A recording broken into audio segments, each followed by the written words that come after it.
The summer of 1941 stands as one of history's great turning points, a moment when the ambitions of one man collided with the vastness of a continent. To understand what might have been, we must first walk through what was, the sequence of events, decisions, and ideologies that led Adolf Hitler to make the most fateful choice of the Second World War. It began not in 1941, but decades earlier, in the mind of a failed Austrian artist sitting in a Viennese flophouse, consuming folkish pamphlets and nursing grievances that would reshape the world. Hitler's hatred of communism and his obsession with Lebensraum, living space, for the German people were not political positions he adopted for convenience. They were the bedrock of his entire worldview, articulated in the sprawling, venomous pages of Mein Kampf years before he held any real power. When Hitler became Chancellor of Germany in January 1933, the Treaty of Versailles still choked the nation's pride. The great industrial heart of Europe had been humiliated, its military reduced to a token force,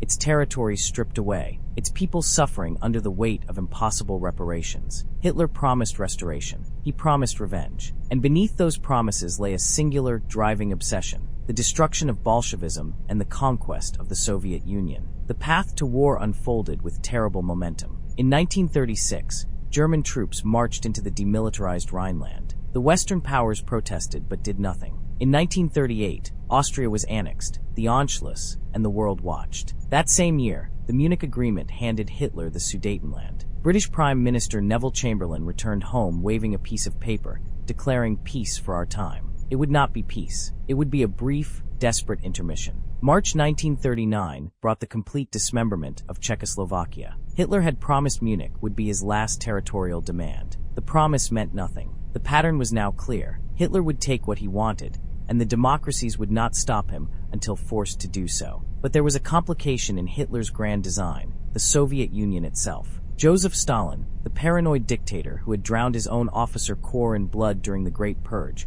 watched Germany's expansion with calculating eyes. Britain and France, desperate to contain Hitler, opened negotiations with Moscow for a mutual defense pact. The talks dragged on through the summer of 1939, bogged down in mutual suspicion and incompatible demands. Then came the thunderbolt that stunned the world. On August 23, 1939, in Moscow, German Foreign Minister Joachim von Ribbentrop and Soviet Foreign Minister Vyacheslav Molotov signed a non-aggression pact. The Nazi-Soviet Pact, as it became known, was a marriage of cynicism between two ideological enemies. Its secret protocols carved Eastern Europe into spheres of influence. Poland would be divided. The Baltic states would fall to Soviet control. Both dictators would have what they wanted for a time. 9 days later, on September 1, 1939, German panzers rolled across the Polish border. 2 days after that, Britain and France declared war on Germany. The Second World War had begun. Poland fell in weeks, crushed between the Wehrmacht from the west and the Red Army from the east. The world watched as cavalry charges broke against German tanks,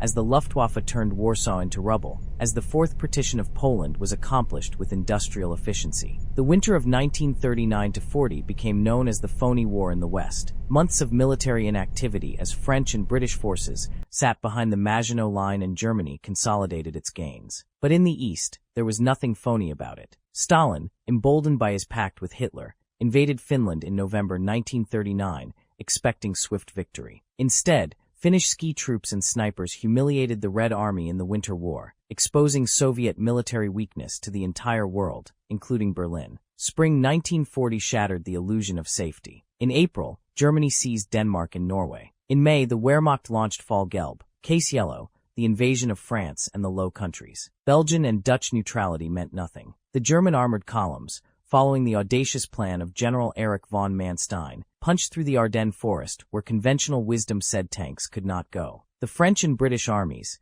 expecting a repeat of World War I's trench warfare, found themselves outmaneuvered and encircled. The British Expeditionary Force was pushed back to Dunkirk, where a desperate evacuation rescued over 300,000 troops, but left behind all their heavy equipment. France, the great military power of Europe, collapsed in 6 weeks. On June 22, 1940, Hitler forced the French to sign their surrender in the same railway car where Germany had surrendered in 1918. The symbolism was deliberate. The humiliation was complete. Britain now stood alone. Through the summer and fall of 1940, the Luftwaffe hammered British cities and airfields in preparation for invasion. The Battle of Britain raged in the skies above southern England. RAF pilots, outnumbered and exhausted, held the line. Hitler's planned invasion, Operation Sea Lion, was postponed indefinitely. Britain had survived, but it could not win. Not alone. It was during these months of apparent triumph that Hitler's thoughts turned eastward again. The Nazi-Soviet pact had always been a temporary expedient in his mind, a tactical necessity to avoid a two-front war while dealing with the West. Now, with Western Europe conquered and Britain isolated, the great task could begin. In July 1940, even before the Battle of Britain concluded, Hitler ordered his generals to begin planning the invasion of the Soviet Union. The operation would be called Barbarossa, after the medieval German emperor who had led a crusade to the east. The symbolism was not subtle. This would be a war of annihilation, a racial and ideological crusade to destroy Bolshevism and enslave the Slavic peoples. The planning consumed the winter of 1940 to 41. 3 million German soldiers would strike along a front stretching from the Baltic to the Black Sea. Army Group North would drive toward Leningrad. Army Group Center would aim for Moscow. Army Group South would sweep through Ukraine. The operation would begin in the spring, when the ground was firm and the days were long. Victory would come before winter. The Soviet Union, weakened by Stalin's purges and humiliated by Finland, would collapse like a rotten structure, as Hitler described it. But complications arose. In October 1940, Italian dictator Benito Mussolini, jealous of German victories and eager to claim his own glory, invaded Greece from occupied Albania. The Greeks fought back fiercely. By November, the Italian offensive had turned into a humiliating retreat. Hitler, furious at his allies' incompetence, was forced to intervene. German troops would have to secure the Balkans before Barbarossa could begin. In March 1941, Yugoslavia's government, under German pressure, joined the Axis. 2 days later, a military coup overthrew the government, and the new regime denounced the pact. Hitler, enraged, ordered the immediate invasion and destruction of Yugoslavia. On April 6, 1941, German forces attacked Yugoslavia and Greece simultaneously. Belgrade was carpet-bombed in an operation cynically named Punishment. Both countries were conquered within weeks, but the Balkan campaign delayed Barbarossa by crucial weeks that would push the invasion into late June, giving the Wehrmacht less time before the Russian winter arrived. Stalin, despite warnings from his own intelligence services, from British intelligence, from his spy in Tokyo, Richard Sorge, refused to believe Hitler would attack. The Soviet dictator had convinced himself that Germany would not risk a two-front war, while Britain remained undefeated. Every warning was dismissed as British provocation designed to cause a Soviet-German war. Even as German reconnaissance aircraft violated Soviet airspace daily, Stalin ordered his forces not to respond to provocations. The Soviet Union was supplying Germany with grain, oil, and raw materials under the terms of their trade agreements, literally fueling the Wehrmacht that would soon invade. On the night of June 21, 1941, German soldiers along the eastern border received their final orders. In a few hours, at 3:15 a.m., they would cross the Soviet frontier. 3 million men, 3,000 tanks, 7,000 artillery pieces, and 2,000 aircraft were poised to strike. It would be the largest invasion in human history. Hitler issued a proclamation to his troops. German soldiers, you are about to join battle, a hard and crucial battle. The destiny of Europe, the future of the German Reich, the existence of our nation now lie in your hands alone. At 3:15 a.m. on June 22, 1941, Operation Barbarossa began. The border erupted in fire. German artillery hammered Soviet positions. Luftwaffe bombers destroyed over 1,200 Soviet aircraft on the ground in the first day. Panzer columns smashed through stunned Soviet defenders. The German Blitzkrieg, perfected in Poland and France, now rolled eastward into the vast spaces of Russia. Stalin, receiving reports of the invasion, initially refused to believe them, thinking it was an unauthorized provocation by German generals. When the truth became undeniable, he suffered something close to a nervous breakdown, retreating to his dacha outside Moscow and refusing to see anyone for days. The Soviet Union, caught completely unprepared, reeled under the German onslaught. This was the real timeline, the path history actually took. The invasion of the Soviet Union would become the largest and bloodiest theater of the Second World War. Over 4 years, it would consume 27 million Soviet lives, military and civilian. It would break the Wehrmacht. It would turn the tide of the entire war. The factories beyond the Urals would produce tanks and planes. The Russian winter would freeze German soldiers. Stalingrad would become a graveyard. Kursk would shatter the panzer divisions. And in the end, The Red Army would plant its flag on the Reichstag in Berlin. But what if Hitler had made a different choice? What if, in that crucial moment of decision, the greatest gambler in history had decided not to roll the dice? What if Operation Barbarossa had never happened? The moment of divergence comes in December 1940, in the map room of the Reich Chancellery in Berlin. Snow falls outside the tall windows as Adolf Hitler stands before a massive table covered with maps of Europe, Asia, and Africa. His generals, Keitel, Jodl, Brauchitsch, Halder, stand in attendance, waiting for the Führer's decision on Operation Barbarossa. But on this day, in this alternate timeline, Hitler pauses. His intuition, that strange inner voice that has guided so many of his gambles, whispers a different counsel. "Gentlemen," he says, his hand sweeping across the map, "we will postpone Barbarossa indefinitely." The room falls silent. General Franz Halder, chief of the Army General Staff, is the first to speak. "Mein Führer, the plans are nearly complete. We have the advantage now, while Stalin's army is weak. If we wait," Hitler cuts him off with a sharp gesture. "If we wait, what? Will the British surrender? Will the Americans stay neutral forever?" He turns to face them, his eyes gleaming with that manic intensity his subordinates have learned to fear. "The Soviet Union is not going anywhere. Stalin sits behind his borders, sending us grain and oil, just as we need. Why should we attack our supplier?" He walks to the map, tapping Britain with one finger. "Here is our problem. Churchill will never negotiate. He waits for the Americans to save him. We cannot invade England. Goring's Luftwaffe failed to win air superiority, and the Royal Navy controls the Channel. But we can strangle them. We can make the British Empire bleed from 1,000 cuts." Admiral Erich Raeder, commander of the Kriegsmarine, leans forward with sudden interest. He has been arguing for a Mediterranean strategy for months, only to be overruled by Hitler's obsession with Russia. Now perhaps, the Führer is finally listening. Hitler continues, his voice rising with excitement as his vision crystallizes. "The Mediterranean is Britain's lifeline. Through Suez flows the oil from Persia, the reinforcements from India and Australia, the connection to their Eastern Empire. We will cut that lifeline. We will take Gibraltar, take Malta, take Suez. We will drive the British from North Africa and the Middle East entirely." He turns to his generals, and now there is no doubt in his voice. "Operation Barbarossa is postponed. All resources will be redirected. We will implement Operation Felix immediately, the seizure of Gibraltar. We will reinforce Rommel in North Africa. We will take the Suez Canal. And we will offer Stalin a new agreement, a division of the British Empire and the Middle East." This is the moment. This is where history splits. In our reality, Hitler's ideological hatred of Bolshevism overrode every strategic calculation. But in this timeline, pragmatism,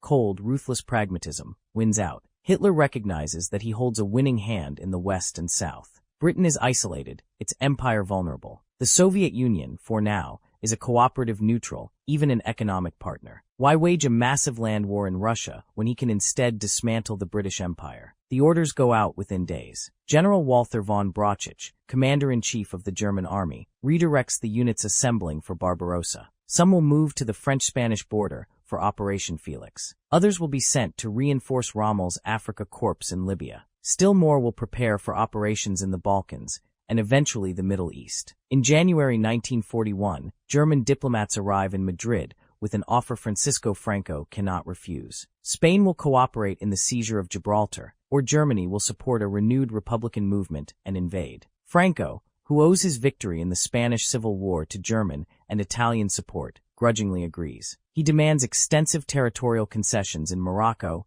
and economic aid. Hitler, in this timeline, is willing to pay the price. In February 1941, German forces move through Spain. Engineers and specialized assault units position themselves near Gibraltar. On February 15th, German artillery opens fire on the rock from Spanish soil. Simultaneously, Luftwaffe bombers pound the fortress, while German parachutists drop onto the upper reaches of the rock itself. The British garrison, numbering fewer than 7,000 troops and never expecting an attack from neutral Spain, fights desperately, but is overwhelmed in 4 days. The gateway to the Mediterranean is now in German hands. The psychological impact is enormous. Gibraltar has been British for over 2 centuries, considered impregnable. Its fall sends shockwaves through London. Churchill, in a grim speech to Parliament, calls it a dagger thrust at the heart of British sea power, but vows that Britain will fight on. Yet privately, his advisors know the truth. With Gibraltar in German hands, the Mediterranean is becoming an Axis lake. In North Africa,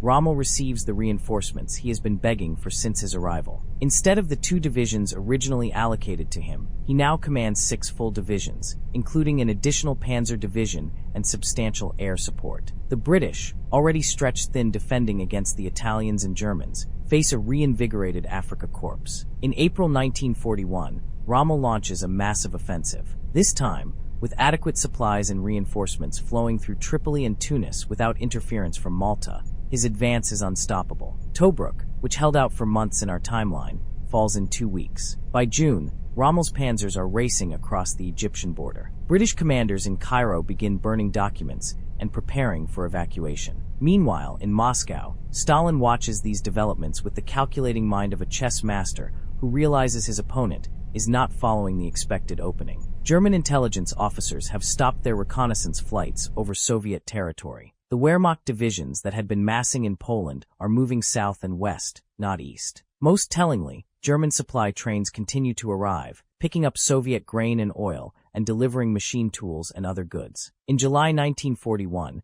Ribbentrop arrives in Moscow for another meeting with Molotov and Stalin. The proposal he brings is audacious, a formal military alliance between Germany and the Soviet Union for the complete defeat and partition of the British Empire. Stalin listens without expression as Ribbentrop outlines the plan. Germany will take the Mediterranean, North Africa, and the Middle East as far as the Persian Gulf. The Soviet Union will be granted access to the Indian Ocean through Persia and Afghanistan, plus recognition of its sphere of influence over Iran, Afghanistan, and eventually northern India. Both powers will coordinate against any American intervention in European or Asian affairs. For weeks, Stalin deliberates. His instinct is to trust no one, least of all Hitler. But the offer is tempting. In our timeline, the Soviet Union would lose 27 million people defending against German invasion. In this timeline, those lives would be spared, and Soviet expansion could proceed southward into regions Stalin has long coveted. In August 1941, the Soviet-German alliance treaty is signed in Moscow. The world reels at the news. In Washington, President Franklin Roosevelt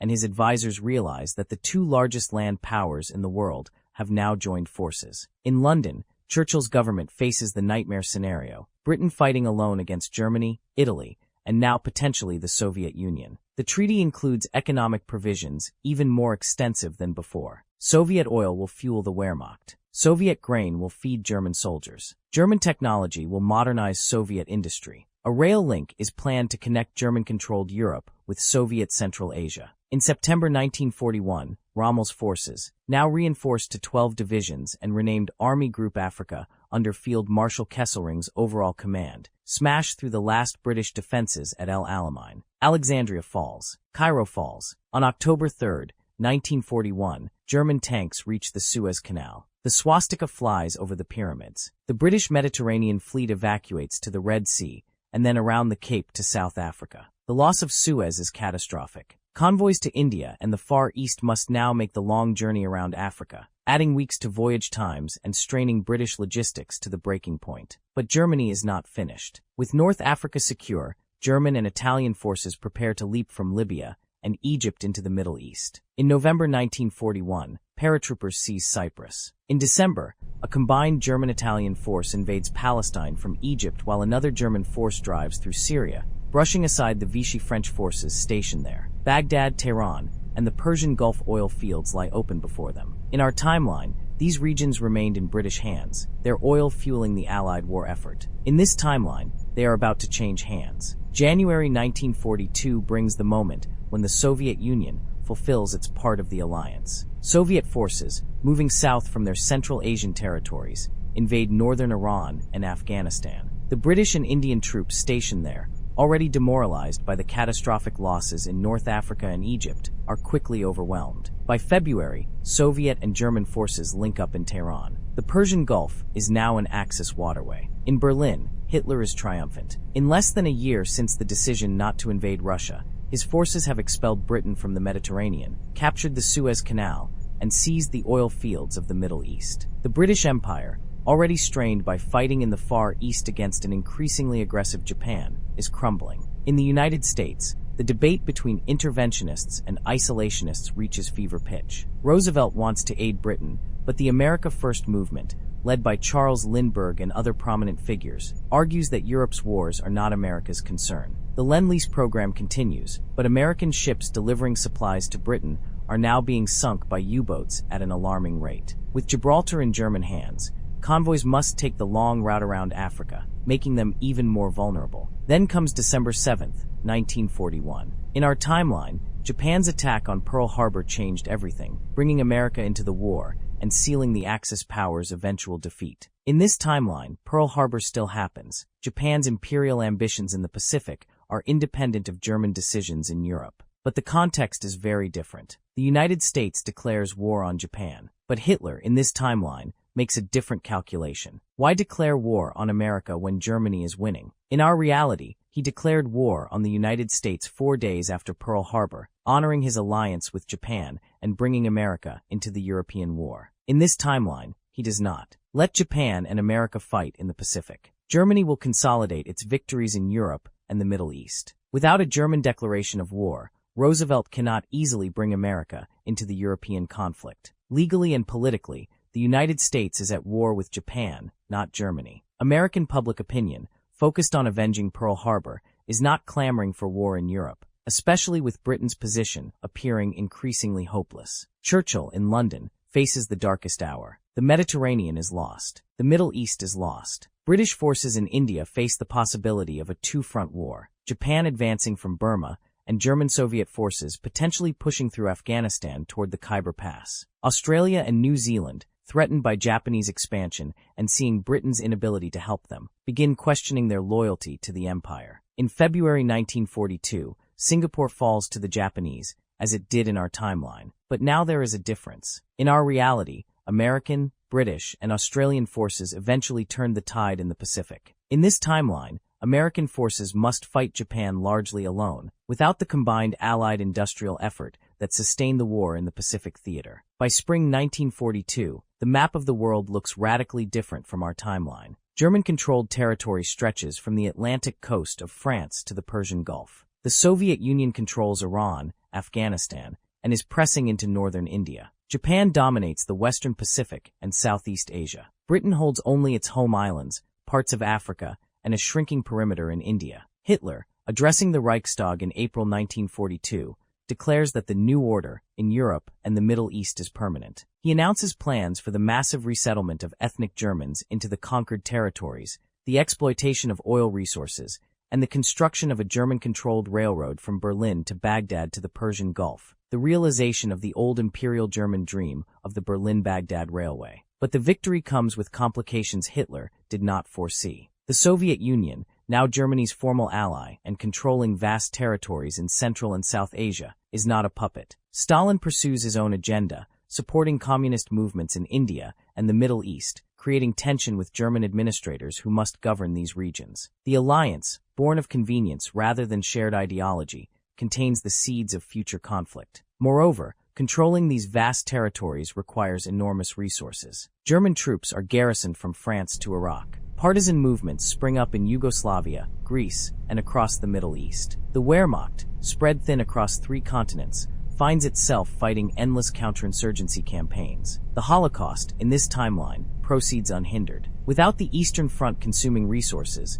and without the eventual liberation by Allied forces, the Nazi genocide machine operates at full efficiency. The mass murder of European Jews, Roma, and other targeted groups continues throughout 1942 and 1943, with even fewer witnesses to document the atrocities. In Britain, political pressure mounts on Churchill. Some members of Parliament, seeing the situation as hopeless, call for a negotiated peace. Churchill refuses, giving speech after defiant speech, but he knows that without American entry into the European war, Britain cannot win. The best Britain can hope for is survival until something changes the balance of power. That change is coming, but not in the form anyone expects. The summer of 1942 approaches, and the world holds its breath, waiting to see what comes next in this strange new timeline where the greatest land war in history never happened, and where German and Soviet forces stand together, for now, against the Anglo-American powers and the chaos of imperial collapse. The summer of 1942 marks the high tide of the Axis powers in this alternate timeline. German and Italian forces control the Mediterranean basin from Gibraltar to the Levant. The swastika flies over the oil fields of Iraq and the ancient ruins of Babylon.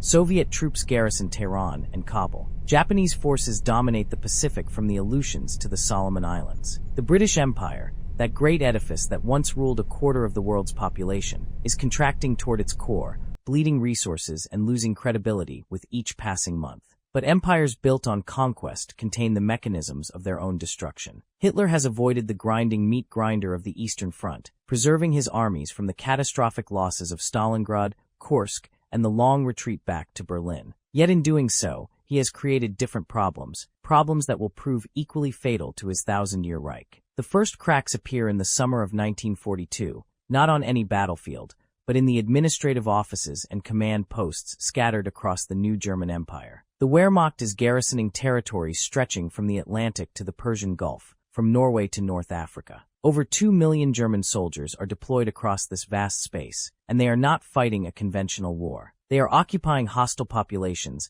guarding supply lines that stretch for thousands of miles, and confronting an endless series of uprisings, sabotage, and guerrilla attacks. In Yugoslavia, Josip Broz Tito's partisans wage a brutal resistance campaign. In Greece, communist and nationalist resistance groups, despite hating each other almost as much as they hate the Germans, tie down entire divisions. In Iraq, tribal leaders who resent German exploitation of their oil fields launch raids on pipelines and refineries. In Palestine, both Arab and Jewish populations unite in rare cooperation against their new occupiers. Even in France, the resistance grows bolder, supported by British agents and supplies parachuted in under cover of darkness. The Germans respond with savage reprisals. Villages suspected of harboring partisans are burned. Hostages are executed in ratios of 50 to 1, 100 to 1. The SS and the Gestapo establish their apparatus of terror across the occupied territories. But terror alone cannot hold an empire together when the occupied outnumber the occupiers by vast margins, and when the geography itself seems to conspire against centralized control. The logistics become a nightmare. A German tank division in Iraq requires fuel,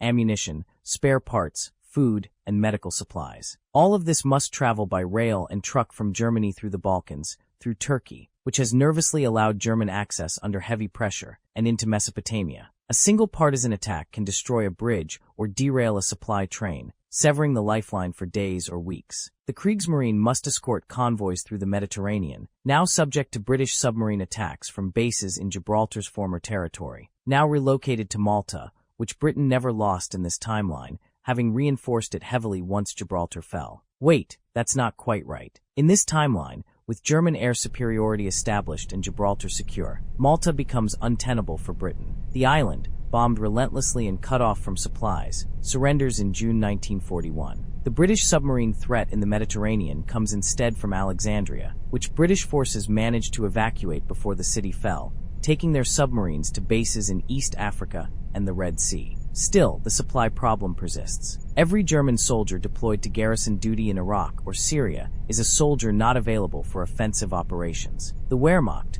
which conquered France in 6 weeks, now finds itself slowly paralyzed by the sheer scope of what it must hold. In August 1942, Field Marshal Rommel, now military governor of the Middle East, sends a pessimistic report to Berlin. He needs 12 more divisions just to maintain security in the territories under his command. He needs massive investments in infrastructure, roads, railways, airfields. He needs a reliable local administrative class to help govern, but the local populations are either hostile or collaborating only out of fear, ready to switch sides the moment German power falters. Hitler, reading the report, flies into one of his infamous rages. This is not what victory was supposed to look like. But he has no choice but to send the reinforcements. The alternative is to abandon the Middle Eastern conquests, which would hand a propaganda victory to Britain and expose the oil fields, the very reason for the entire Mediterranean strategy to recapture. The Soviet Union, meanwhile, pursues its own agenda. Stalin has no intention of being Hitler's junior partner. Soviet forces in Iran begin organizing local communist parties, arming them, and encouraging them to agitate against the German-controlled zones to the west. In Afghanistan, Soviet advisors train Pashtun fighters ostensibly to resist British influence from India, but these same fighters also attack German supply columns passing through the region. By late 1942, relations between Berlin and Moscow are growing tense. What started as a pragmatic alliance of convenience is revealing its fundamental contradictions. Germany is a fascist, corporatist state that sees conquered peoples as subjects to be exploited. The Soviet Union is a communist state that, at least nominally, supports international socialist revolution. In practice, both are totalitarian empires pursuing their own interests, and those interests are beginning to diverge. In November 1942, a secret meeting takes place in the Kremlin. Stalin, meeting with his inner circle, Molotov, Beria, and a few trusted generals, lays out his assessment. Hitler believes he has won, Stalin says, his pipe smoke curling in the dim light. He believes he has secured Germany's eastern flank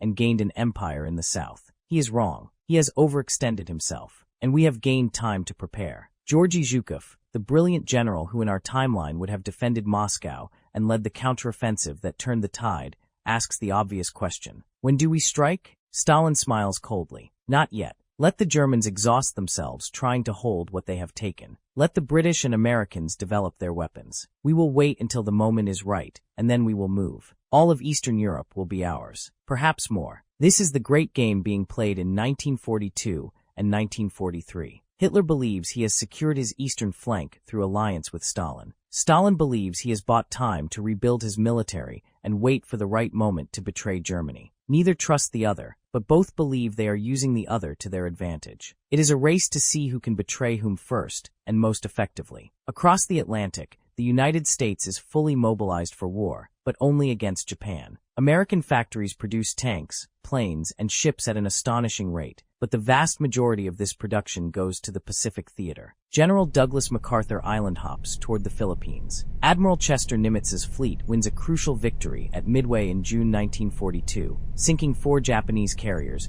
and shifting the naval balance in the Pacific. The United States is winning its war, slowly and at tremendous cost, but it is winning. Yet Roosevelt and his military planners understand that defeating Japan will not be enough to secure America's long-term interests. A world in which Germany and the Soviet Union control everything from France to India, while America is restricted to the Western Hemisphere and the Pacific, is not a world compatible with American security or values. Roosevelt needs to bring America into the European war, but without a German declaration of war against the United States, he lacks the political capital to do so. The American public, traumatized by Pearl Harbor and focused on avenging that attack, sees little reason to fight in Europe when Britain appears to be a lost cause anyway. Isolationist sentiment remains strong, particularly in the Midwest. Roosevelt, a masterful politician, begins a campaign to shift public opinion. He gives fireside chats explaining the threat of a German-controlled Europe. He allows journalists to publish stories about Nazi atrocities, though the full scale of the Holocaust remains unknown even to Allied intelligence. He authorizes increased Lend-Lease aid to Britain, sending convoys of supplies that must run the gauntlet of U-boat wolf packs in the Atlantic. In Britain,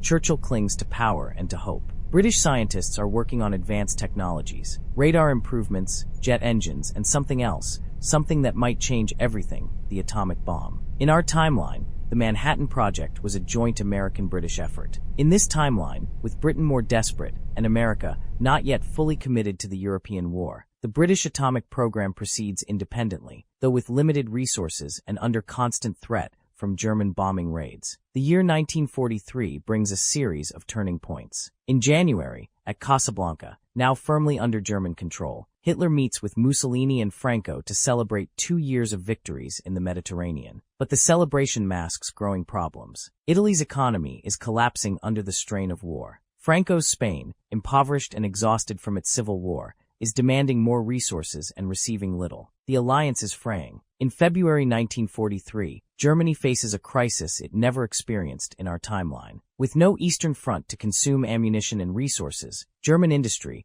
has focused on producing equipment for occupation duty and naval/air warfare against Britain. But this means Germany has not developed the advanced tanks, fighter aircraft, and defensive weapons that desperation drove them to create in our reality when facing Soviet offensives. The Tiger tank, the Panther, the Me-262 jet fighter, these weapons either don't exist or exist only in prototype form, their development not prioritized. Meanwhile, British and American technology advances rapidly. The British developed the Avro Lancaster bomber into an even more formidable weapon, capable of carrying massive bomb loads deep into German-controlled territory. British submarines, operating from bases in Scotland and East Africa, sink German supply ships at an increasing rate. British intelligence, having never lost the crucial infrastructure based in Egypt, actually, having evacuated it before Egypt fell, maintains networks throughout the occupied Middle East, coordinating resistance movements and gathering intelligence. In March 1943, a British submarine sinks a German tanker carrying Iraqi oil to Italy. The tanker explodes spectacularly, and the loss of its cargo causes fuel shortages across the German military infrastructure in the Mediterranean. This single incident reveals how precarious German supply lines have become. In April 1943, Stalin makes his move, but not against Germany. Not yet. Instead, Soviet forces push south from Afghanistan into British India, specifically targeting the northwest frontier province. The British and Indian forces defending this region, already demoralized and under-equipped, fall back. Soviet forces advance toward the Indus Valley. This changes everything. Britain, facing the possible loss of India, appeals desperately to the United States. If India falls, Churchill argues, the entire basis of the post-war world will favor totalitarian powers. Roosevelt, seeing an opportunity, goes before Congress. He does not ask for a declaration of war against Germany, knowing he cannot get it. Instead, he asks for authorization to send American forces to defend India against Soviet aggression. The debate in Congress is fierce. Isolationists argue that India is Britain's problem. Interventionists argue that if the Soviet Union conquers India, American interests throughout Asia will be threatened. After weeks of debate, a compromise is reached. American forces will be sent to India, but only to defend against Soviet aggression, and the United States will not engage German forces in the Middle East unless attacked first. In June 1943, the first American troops land in Bombay and Calcutta. They are ostensibly there to defend India, but everyone understands the implications. American forces are now on the Asian mainland, in striking distance of Soviet-controlled territory, and potentially German-controlled territory as well. The likelihood of an incident that could expand American involvement is high. Hitler, learning of the American deployment to India, faces a decision. Does he honor his alliance with Stalin and support Soviet operations in India, potentially triggering war with America? Or does he maintain neutrality in the Soviet-American conflict, potentially angering Stalin? He chooses a middle path, one that satisfies no one. Germany will provide diplomatic support to the Soviet Union, but will not commit military forces to India. Stalin, receiving this news, understands its meaning. Hitler will not risk war with America. The alliance is hollow. In July 1943, the first engagement between American and Soviet forces occurs near Quetta, in what is now Pakistan. American aircraft bomb Soviet supply lines. Soviet artillery fires on American positions. Both sides claim the other fired first. Casualties are light, but the precedent is set. The United States and the Soviet Union are now shooting at each other, even if formal declarations of war have not been made. Back in Europe, the German occupation continues to fray. In August 1943, a massive uprising erupts in Warsaw. The Polish resistance, having secretly stockpiled weapons and prepared for this moment, launches a coordinated attack on German garrison forces. Unlike in our timeline, where the Warsaw Uprising occurred in 1944 during the Soviet advance, this uprising happens earlier and catches the Germans by surprise. The battle for Warsaw lasts 6 weeks. The Germans, forced to divert troops from other occupations, eventually crush the uprising, but at heavy cost. Over 15,000 German soldiers are killed or wounded. The city is devastated, its remaining population subjected to savage reprisals. But the uprising demonstrates that German control over occupied Europe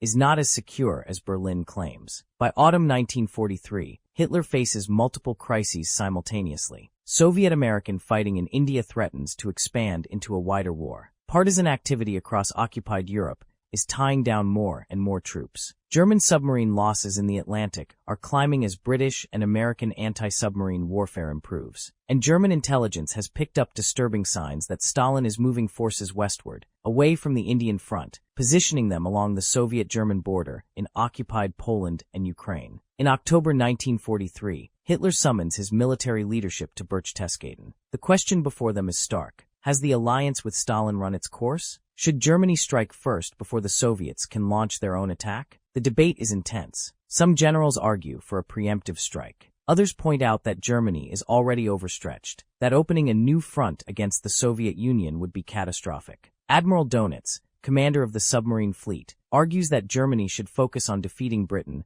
by cutting its Atlantic supply lines, then deal with the Soviet Union from a position of strength. Hitler, for once, listens more than he speaks. He has learned, perhaps too late, that his intuition is not infallible. The decision not to invade Russia in 1941 brought victories in the Mediterranean and Middle East, but created new problems. Now, in late 1943, he must decide whether to launch the invasion he postponed nearly 3 years ago, but under far less favorable circumstances. Before Hitler can decide, Stalin makes the decision for him. On November 15, 1943, without warning or declaration of war, Soviet forces attack along the entire eastern frontier. 3 million Soviet soldiers, supported by thousands of tanks and aircraft, crash into German positions from the Baltic to the Black Sea. The Soviet attack, called Operation Barbarossa, borrowed from the historical 1944 offensive, is devastating. German forces, positioned defensively but not expecting immediate attack, are overwhelmed in the first days. Soviet tanks, using tactics learned from observing German blitzkrieg operations, punch through German lines and drive deep into occupied Poland. Within a week, Soviet forces have advanced over 100 miles. Hitler, shocked by the sudden reversal, orders immediate counterattacks. But the Wehrmacht, after 2 years of garrison duty and counterinsurgency operations, is not the same force that conquered France. Divisions that should be resting and refitting are scattered across a dozen countries. The reserve forces needed to stop a Soviet offensive are tied down in Yugoslavia, Greece, Iraq, and elsewhere. Germany, despite avoiding the Eastern Front for 2 years, now faces it under worse conditions than in our timeline. The winter of 1943-44 becomes a desperate race. German forces retreat across Poland, fighting delaying actions, trying to establish a stable defensive line. Soviet forces advance relentlessly, liberating Warsaw in December, Krakow in January. The Red Army, which in this timeline never suffered the catastrophic losses of 1941-42, is stronger, better led, and more confident than the force that defended Moscow and Stalingrad in our reality. By February 1944, Soviet forces have pushed German forces back to pre-1939 borders. The German public, told for 3 years that the war was won and the new order established, learns that their sons are dying in Poland, that the Soviet Union, their supposed ally, has betrayed them, that the great gamble has failed. In Britain, Churchill allows himself a tight smile. The unthinkable has happened. Germany and the Soviet Union are at war, exactly as he hoped but gave up expecting. Britain is no longer alone. The question now is whether Britain and America will ally with Stalin's Soviet Union against Hitler's Germany, creating the same strange bedfellows alliance that existed in our timeline, or whether they will stand aside and let the two totalitarian powers bleed each other white. Roosevelt, seeing opportunity, proposes a 3-way meeting, American, British, and Soviet leaders coming together to coordinate strategy against Germany. Churchill is skeptical. Stalin has just invaded British India and is still occupying Iran, Afghanistan, and northern India. But Roosevelt argues that defeating Germany must come first, that Stalin can be dealt with later. The Tehran Conference takes place in March 1944, but not in Tehran. That city is still under Soviet occupation. Instead, the meeting occurs in Cairo, newly liberated by a British offensive that took advantage of German forces being pulled north to face the Soviet advance. Roosevelt, Churchill, and Stalin meet face to face. Stalin arrives in a position of strength. Soviet forces are winning on the Eastern Front. Soviet control over Central Asia and northern India is secure. He offers a deal. The Soviet Union will destroy Germany, but in exchange, the West must recognize Soviet territorial gains in Asia and accept Soviet dominance over Eastern Europe after the war. Churchill balks. This is not liberation. This is replacing one totalitarian empire with another. But Roosevelt, ever the pragmatist, sees the bigger picture. Without Soviet power, Germany cannot be defeated quickly. And if Germany cannot be defeated quickly, millions more will die in the gas chambers of the Holocaust. Millions more will suffer under Nazi occupation. A compromise is reached. The Western Allies will open a second front in France, invading in summer 1944. The Soviet Union will continue its offensive in the East. After Germany is defeated, a peace conference will determine the post-war order. Nothing is guaranteed, but at least the anti-Nazi alliance is formed. The D-Day invasion occurs on June 6, 1944, much as in our timeline. American, British, and Canadian forces storm the beaches of Normandy. The German defenders, already depleted by the need to send forces east, fight hard but cannot hold. By August, Paris is liberated. By September, Allied forces are approaching the German border from the west, while Soviet forces approach from the east. Germany, caught in a vice, fights desperately. Hitler, his health deteriorating, his hands shaking, gives orders for total mobilization. Boys of 15 and men of 60 are drafted. Factories work around the clock. But it is not enough. The weapons that might have changed the outcome, jet fighters, advanced rockets, the atomic bomb, either don't exist or are too late in development to matter. In April 1945, Soviet forces enter Berlin from the east. American and British forces cross the Rhine from the west. The Reich that was supposed to last 1,000 years survives barely 12. On April 30th, 1945, Adolf Hitler commits suicide in his bunker beneath the burning capital. Grand Admiral Karl Donitz,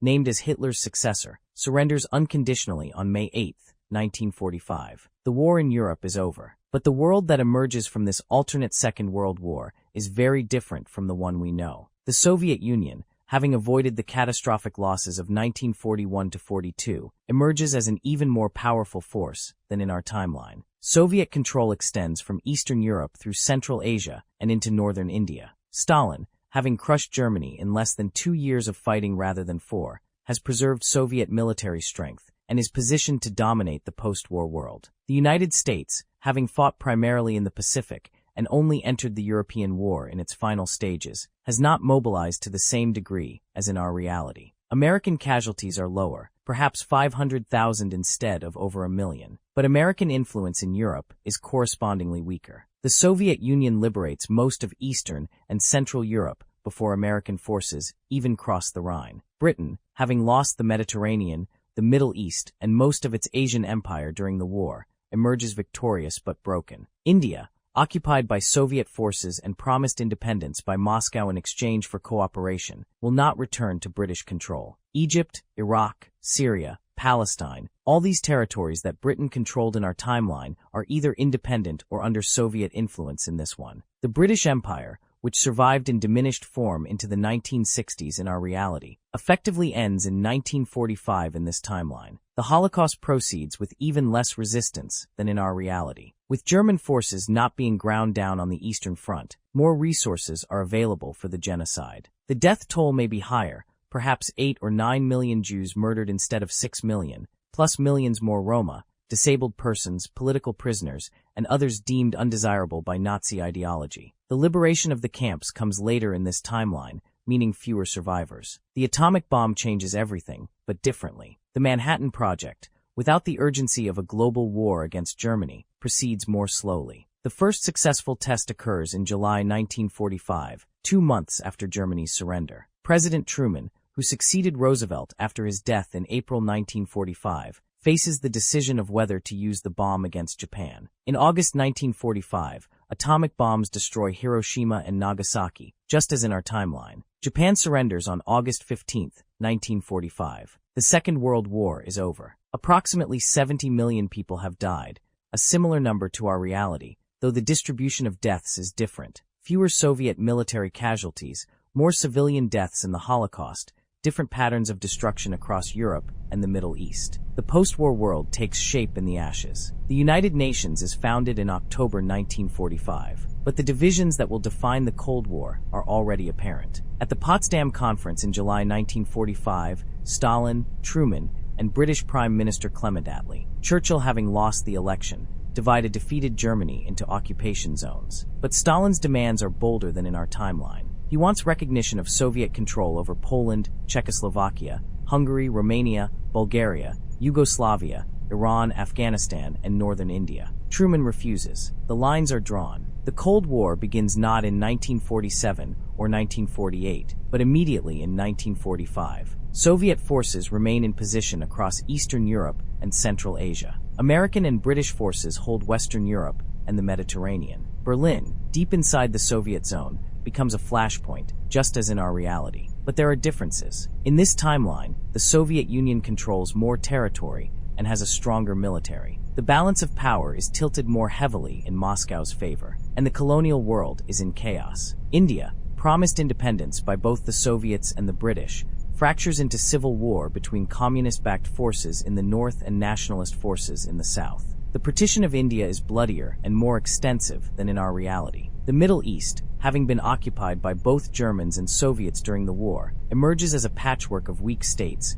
Soviet client regimes, and British-backed monarchies clinging to power. The question of Palestine, complicated in our reality, is even more complex here. Jewish survivors of the Holocaust, Soviet-backed Arab socialist movements, British attempts to maintain influence, and American oil interests all collide in a region devastated by years of occupation and war. By 1947, the world has settled into an uneasy peace. The United States and the Soviet Union, the two superpowers, face each other across a divided Europe. But Soviet power extends further than in our timeline, into Asia, into the Middle East, into regions that in our reality would become part of the non-aligned movement. The Iron Curtain that Churchill famously described stretches from the Baltic to the Mediterranean, then curves south through the Middle East and into South Asia. The nuclear arms race begins. The Soviet Union tests its first atomic bomb in 1948, a year earlier than in our reality, having captured German nuclear research and having had more time to focus on weapons development without the distraction of fighting off a German invasion. By 1950, both superpowers have substantial nuclear arsenals. The Korean War unfolds differently, with Soviet forces stronger and positioned closer to Korea through their control of Manchuria, which they seized from Japan in the final days of the Pacific War. The North Korean invasion of South Korea in 1950 is more successful. American intervention stabilizes the front, but the war ends with North Korea controlling more territory than in our reality. Throughout the 1950s and 1960s, the Cold War plays out across a world still recovering from the devastation of the Second World War. But the memory of that war is different. In the West, the story becomes about how America's reluctance to enter the European conflict early allowed the Soviet Union to gain too much territory and influence. In the Soviet Union, the narrative is one of Stalin's brilliant strategy, using the Nazi-Soviet alliance to buy time, then crushing Germany in a swift, victorious offensive. In Germany, divided into occupation zones that will eventually become separate countries, the memory is bitter. The decision not to invade Russia in 1941,